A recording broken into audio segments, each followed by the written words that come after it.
యజ్ఞమూర్తి గారు, అంటే ఈరోజు ప్రపంచవ్యాప్తంగా హనుమాన్ మూవీ రిలీజ్ కాబోతుంది. కొన్ని చోట్ల ప్రీమియర్ షోలు ఏర్పాటు చేశారు. ఏంటి సార్ మూవీ ప్రీమియర్ ఎలా ఉంది, ప్రివ్యూ ఏంటి అంటే ఏం చెప్తారు సార్? అదే అంటే సినిమా రిలీజ్ అయ్యేదాకా మనకి తెలియదు. ఒక పాయింట్ అయితే తెలుసు, ఒక విలేజ్ కుర్రాడు. సో ఏ సందర్భంలో అంటే అతనికి ఒక అక్క ఉంటుంది. అక్క అంటే అతనికి అమితమైనటువంటి ప్రేమ, వరలక్ష్మి గారు.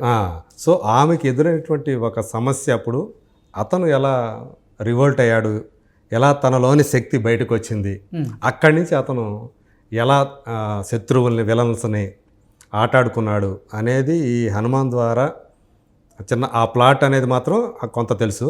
బట్ ఇది ప్రశాంత్ వర్మ స్క్రీన్ మీదకి ఎలా తీసుకొచ్చాడు, ఆ స్క్రీన్ ప్లే ఎలా ఉంది, ఏమాత్రం ఆకట్టుకునే రీతిలో ఉన్నా ఇప్పుడు దానికి వచ్చినటువంటి ప్రీ బిజినెస్ బజ్ ఏదైతే ఉందో రిలీజ్కి ముందు అది దానికి బ్రహ్మాండంగా ఉపయోగపడి ప్రొడ్యూసర్స్ కానివ్వండి, డైరెక్టర్ కానివ్వండి, హీరో కానీ తేజ సజ్జాకి చాలా ఈ సినిమా బూస్ట్ ఇస్తుంది అతని కెరీర్కి. ఓకే, బాగా ఉంది అనే టాక్ వస్తే మాత్రం అతను ఖచ్చితంగా పెద్ద హీరో అవటానికి అన్ని రకాలుగా ఇప్పుడు అతనికి కాలం కలిసి వచ్చిందని చెప్పాలి. సో అట్లాగే సినిమా కూడా అది కూడా కలిసి వస్తే బాగుందని అతను ఖచ్చితంగా యాక్టర్గా, హీరోగా ఇంకో స్టెప్ పైకి ఎక్కుతాడని చెప్పేసి ఖచ్చితంగా మనం చెప్పచ్చు. సార్ అసలు ఏంటి సినిమాలో హీరోకి ఏదో కొన్ని శక్తులు ఉన్నట్లుగా అవును, ఒక విజువల్ వండర్ని క్రియేట్ చేశారు ప్రశాంత్ వర్మ గారు. ఏంటి సినిమా ఎలా ఉండబోతుంది? అదే ఆ టైటిల్ పెట్టడం కూడా హనుమాన్ అనకుండా హనుమాన్ అంటున్నాడు. అంటే హనుమంతుడు అంశే గనక ఒక మనిషిలో ఉంటే, హనుమంతుడు మీరు రామాయణంలో చూసుకుంటే ఆయన శక్తి ఆయనకి తెలియదు. ఆయనకి ఎవరో ఒకరు నువ్వు ఏదైనా చేయగలవు, నువ్వు మామూలు వాడు కాదు, నువ్వు అపార శక్తి సంపన్నుడివి అని అతనిలో ప్రేరేపిస్తే అతను ఎంతకైనా వెళ్ళిపోతాడు అన్నమాట. తనలో ఒక సముద్రాన్ని లంఘించేంత శక్తి ఉందని తనకు తెలియదు. మిగతా వాళ్ళందరూ ప్రేరేపించినప్పుడు మాత్రమే, అంటే నేను వెళ్ళగలుగుతానా సీతమ్మ గారి దగ్గరికి, లంకలో ఉన్నటువంటి నా వల్ల ఏమవుతుంది అనుకున్నప్పుడు అందరూ అతను ప్రేరేపించినప్పుడు నువ్వు నీకు తెలియని శక్తి ఉంది అని అతన్ని పొగడతలతోటి ముంచెత్తినప్పుడు అది అతనిలో నిజంగా ఒక రకమైన అది వృత్తిప్రేరకంగా పనిచేసి లంఘిస్తాడు, సముద్రాన్ని దాటేసేసి సీతమ్మ వారి దగ్గరికి వెళ్తాడు. సో అలాంటి ఆ శక్తి సంపన్నుడే ఇందులో ఉన్నటువంటి ఈ కుర్రాడు తేజ హీరో క్యారెక్టరు అని అట్లా డిజైన్ చేశాడు. ఆ హనుమంతుడి అంశ ఉంటే ఎలా ఉంటే, ఈ ఒక మనిషి రూపంలో ఉంటే ఎలా ఉంటాడు. సో అలా ఆ క్యారెక్టర్ని డిజైన్ చేశాడు. ఇది ఖచ్చితంగా ప్రజలకి నచ్చేటటువంటి ఎలిమెంట్ అది. ఓకే, సో స్క్రీన్ మీద ఎలా పండింది అనే దాని మీదే ఇది ఆధారపడి ఉంటుంది. అది అంటే ఏంటి సార్ అసలు హనుమంతుల వారి జీవిత కథని ఇతివృత్తంగా తీసుకొని తెరకెక్కుతుందా, లేకపోతే జస్ట్ ఈ మనిషిలో హనుమంతుని యొక్క శక్తి సామర్థ్యాలు మాత్రమే ఉన్నాయి, ఉంటే ఎలా ఉంటుంది అనే విధంగా ప్రశాంత్ వర్మ డిజైన్ చేసుకున్నారు? దీంట్లో ఫ్యామిలీ ఎమోషన్స్ కూడా కలిపాడు ఆయన.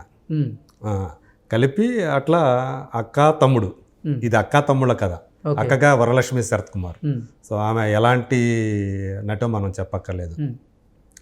వినయ్ రాయ్ అని చెప్పేసి అతను ఇదివరకు వాన్ అనే సినిమాలో హీరోగా చేసిన అతను ఈ మధ్యకాలంలో విలన్గా బాగా రాణిస్తున్నాడు. ఇందులో అతను చాలా పవర్ఫుల్ రోల్. సో అతన్ని ఎదుర్కొనేటటువంటి కుర్రాడుగా మనకి, అంటే అక్కకి వచ్చినటువంటి ఒక సమస్య అలా తీసుకొని ఆ ఫ్యామిలీ ఎమోషన్ తీసుకొని ఈ కుర్రాడు మొదట్లో తెలుసుగా హనుమంతుడు తెలియదు కాబట్టి ఫస్ట్ తన్నించుకుంటాడు రౌడీల చేత. ఆ తర్వాత తనలోని శక్తి బయటకు వచ్చి వాళ్ళందరినీ కూడా, అంటే ఎప్పుడైతే అతను కొట్టడానికి ప్రయత్నం చేస్తారో ఏం చేసినా అతనికి దెబ్బలు తగలవు, అది దేంతో కొడితే అది విరిగిపోతుందే తప్ప అతనికి దెబ్బలు తగలవు. సో అప్పుడు అతనికి తెలిసి తను ఎలా కాపాడుకున్నాడు తన అక్కను కానివ్వండి, ఆమెకు వచ్చిన సమస్యను ఎలా పరిష్కరించాడు అనేది దీని మీద అల్లుకొని చేశాడు. ఓకే, సినిమాటోగ్రఫీ గురించి మనం ప్రత్యేకంగా మాట్లాడుకోవాలి సార్. ఏంటి ఒక సరికొత్త ప్రపంచంలోకి తీసుకెళ్ళి ఒక విజువల్ వండర్, ఒక విజువల్ ఫీస్ట్ని చూపించబోతున్నారా ఈ చిత్రం ద్వారా? ఇది ఇక్కడ కూడా అంటే బడ్జెట్ పరంగా చూసుకున్నప్పుడు కొంత తక్కువ బడ్జెట్తోనే ఈ సినిమా స్టార్ట్ చేశారు. అంటే ఇందులో కెమెరా పనితనంతో పాటు విఎఫ్ఎక్స్ కూడా చాలా ఎక్కువ స్కోప్ ఉన్న సినిమా. బట్ అవి ఎంతవరకు క్వాలిటీతో ఉన్నాయి, నిజంగా గనక వాళ్ళు క్వాలిటీతో గనక ఆ విఎఫ్ఎక్స్ వర్క్ కనుక చేసి ఉన్నట్లయితే గ్రాఫిక్ వర్క్ చాలా బాగా అవి వర్కౌట్ అయ్యే అవకాశం ఉంది. సో ఒకవేళ స్క్రీన్ మీద అవి కొంచెం తేలిపోయినట్టు కనిపించితే మాత్రం కొంచెం ఇబ్బందికరమైన పరిస్థితి ఉంది. సో మనం సినిమా చూసాం ట్రైలర్లో పర్వాలేదు అన్నట్లే ఉంది, మరీ గొప్పగా కాదు కానీ బట్ ఏదైతే మనం హనుమాన్ ఒక స్టాచ్యూ లాంటిది కనపడిందో అక్కడే మొత్తం అంతా కూడా కథకు సంబంధించినటువంటి కీలకమైనటువంటి సన్నివేశాలన్నీ కూడా దాన్ని బేస్ చేసుకునే నడుస్తాయి. సో అవి ఎలా తీశాడు అనేది సినిమా మొత్తం మనం చూస్తే కానీ తెలియదు. ఏంటి ట్రైబుకి సంబంధించిన ఫ్యామిలీయా వీళ్ళు ఏమన్నా? అది ఇంకా మనకు బయటికి రాలా. ఓకే, ఒక విలేజ్ అట్మాస్ఫియర్ అయితే కనపడతా ఉంది. సో విలేజ్ స్టోరీ అయితే మాత్రం గ్రామీణ కథ అని మాత్రం మనం చెప్పచ్చు. సో గ్రామీణ కుర్రాడు సూపర్ మ్యాన్గా, అది హనుమాన్ అని పెట్టాడు ఈయన. అవును, యాక్చువల్గా సూపర్ మ్యాన్.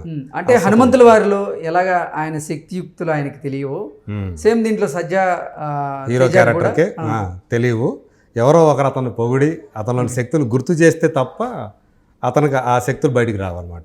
సో అలా ఆ క్యారెక్టరైజేషన్ని తను తీర్చిదిద్దాడు. ఓకే సార్, మ్యూజిక్ కానీ లేదంటే బ్యాక్గ్రౌండ్ స్కోర్ కానీ ఎలా ఉండే అవకాశం ఉంది?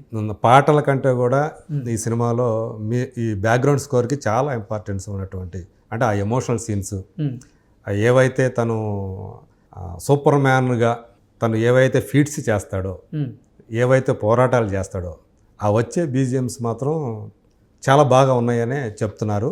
ట్రైలర్లో కూడా మనకు కనిపించింది. బీజిఎం అయితే చాలా బాగానే ఉంది.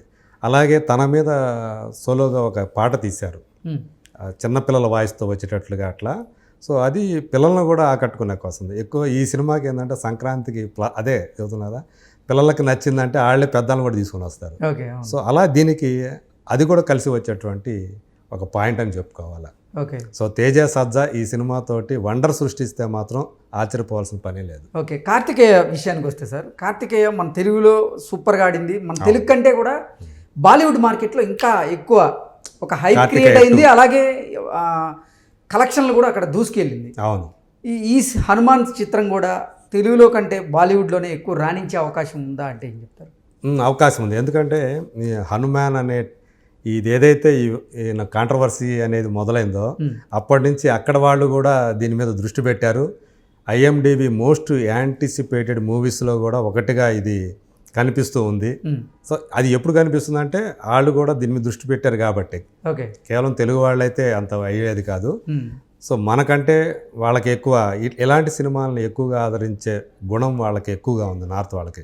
సో ఇప్పుడు ఈ మధ్య కాలంలో అలాంటి సినిమాలు మీరు అన్నట్టు కార్తికేయ 2, సో అది శ్రీకృష్ణుడి బ్యాక్ డ్రాప్లో నడిచే సినిమా. దాన్ని వాళ్ళు ఎలా ఓన్ చేసుకున్నారో మనం చూసాం. అంత కలెక్షన్స్ రావడానికి హిందీ వర్షన్లకి బ్రహ్మాండమైన కలెక్షన్స్ వచ్చాయి. సో ఇది యాక్చువల్గా బిజినెస్ జరిగింది, తక్కువ బిజినెస్ జరిగింది హిందీకి సంబంధించి, హిందీ వర్షన్కి సంబంధించి. దానికి మించి 4-5 రెట్లు ఎక్కువ కలెక్షన్స్ వస్తే రావచ్చని ఎక్స్పెక్ట్ చేస్తున్నారు. వచ్చే అవకాశాలు అయితే ఎక్కువగానే కనిపిస్తూ ఉన్నాయి. ఆ రకంగా చూసుకుంటే ఇది ఆ టాక్ కానీ బజ్ కానీ అవన్నీ కూడా దానికైన బిజినెస్కు మించి కలెక్షన్స్ తీసుకువస్తాయనే నమ్మకం మాత్రం అటు ప్రొడ్యూసర్స్ కాదు, ట్రేడ్ వర్గాల్లో కూడా ఇవాళ కనిపిస్తున్నటువంటి ఒక అంశం అది. Okay, okay sir, thank you so much.